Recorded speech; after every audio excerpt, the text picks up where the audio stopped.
Kita sering mendengar olok-olokan. Wah, ngapain tuh mobil yang harus tabrakan? Dasar mobil paling kerupuk. Ini seakan quote unquote seakan-akan mengecilkan artis mobil itu.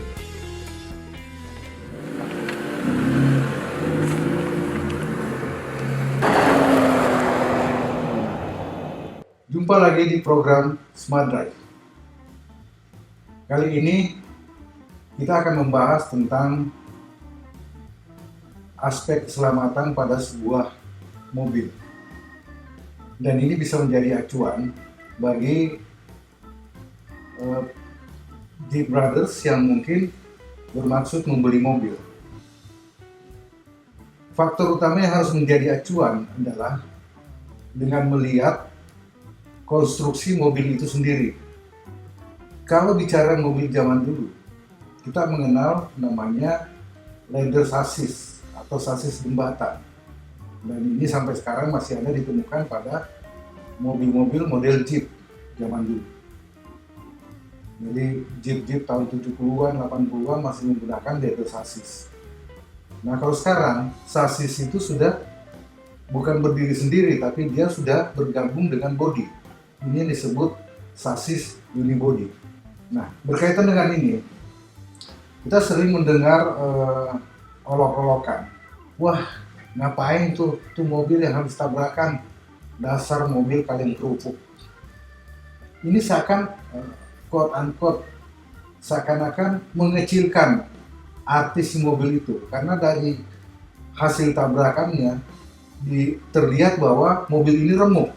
Kalau mengacu pada teknologi sasis zaman sekarang, mobil yang remuk itu justru adalah mobil yang bagus. Dengan catatan, bagian penumpang itu tetap utuh. Karena dari segi rancangan, memang mobil dibangun seperti itu. Jadi contoh sedan.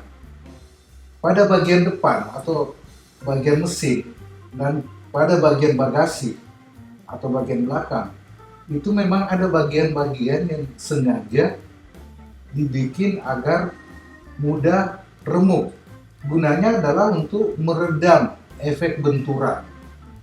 Jadi meredam tenaga benturan ketika terjadi tabrakan. Nah, ini yang sebenarnya merupakan fitur keselamatan yang kita sebut sebagai crumple zone. Nah, sementara kalau bagian tengah penumpang itu memang dibuat strukturnya sangat kuat.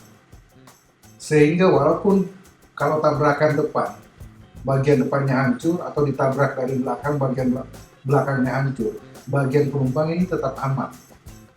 Nah, ini yang disebut dengan konstruksi three box. Jadi bagian depan mesin, kemudian dari pilar A sampai pilar C, orang menyebutnya.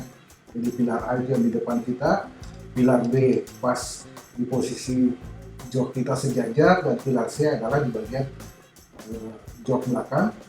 Itu disebut sebagai occupant cell atau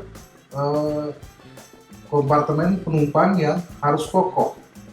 Dan bagian belakang atau box yang ketiga, bagasi, itu juga dilengkapi crumple zone. Crumple zone ini ditemukan oleh ahli teknis Mercedes-Benz, Bela Bareni, pada tahun 1950. Ini merupakan teknologi keselamatan pasif yang paling mendasar yang berhubungan dengan sasis dan bodi. Seperti saya sebutkan tadi bahwa fungsi crumple zone itu meredam energi kinetis yang ditimbulkan oleh benturan atau tabrakan untuk melindungi penumpang. Teknologi crumple zone sendiri itu pertama kali diaplikasi tahun 1959. Itu ditemukan pada produk Mercedes-Benz 220.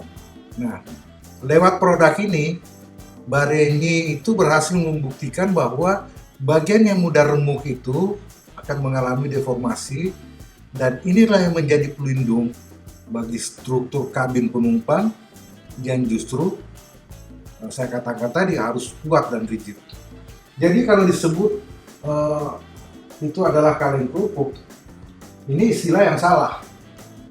Dan Anda sudah mengolok-olok mobil yang remuk itu sebagai kaleng kerupuk, itu jelas salah. Karena justru istilah kaleng kerupuk inilah memang dirancang khusus untuk menyelamatkan penumpang mobil itu. Nah, kita lihat bagaimana misalnya salah satu uji tabrak yang dilakukan di Eropa, dan hasilnya kita lihat bahwa pada bagian depan memang hancur, tapi bagian penumpang tadi tetap hidup.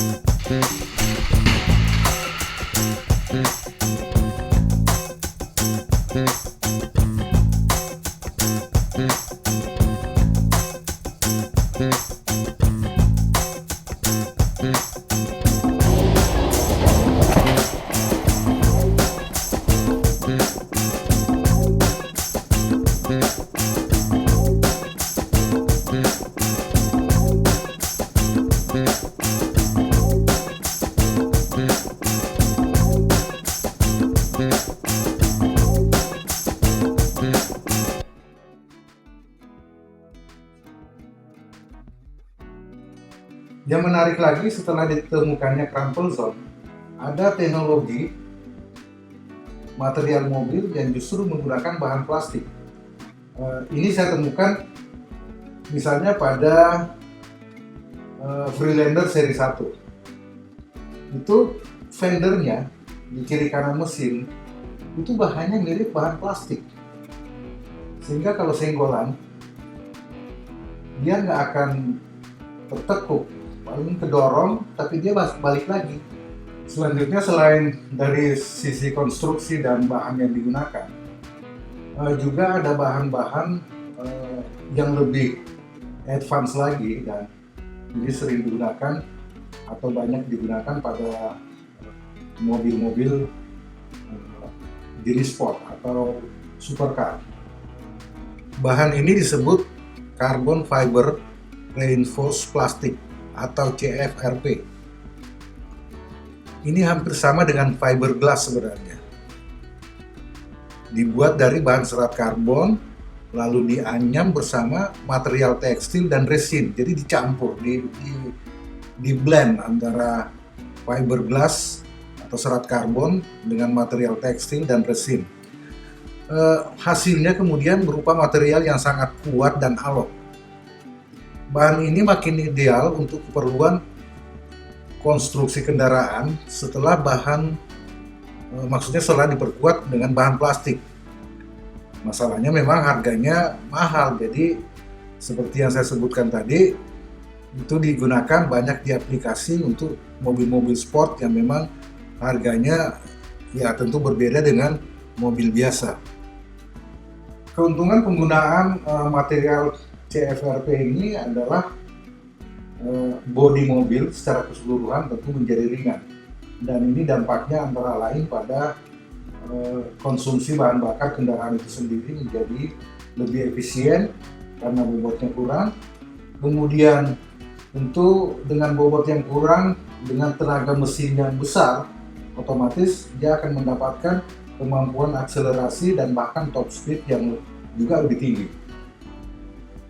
Itulah sekilas kita bahas tentang sasis atau konstruksi mobil, termasuk tadi crumple zone yang sering diistilahkan salah kaprah dengan mobil kaleng kerupuk.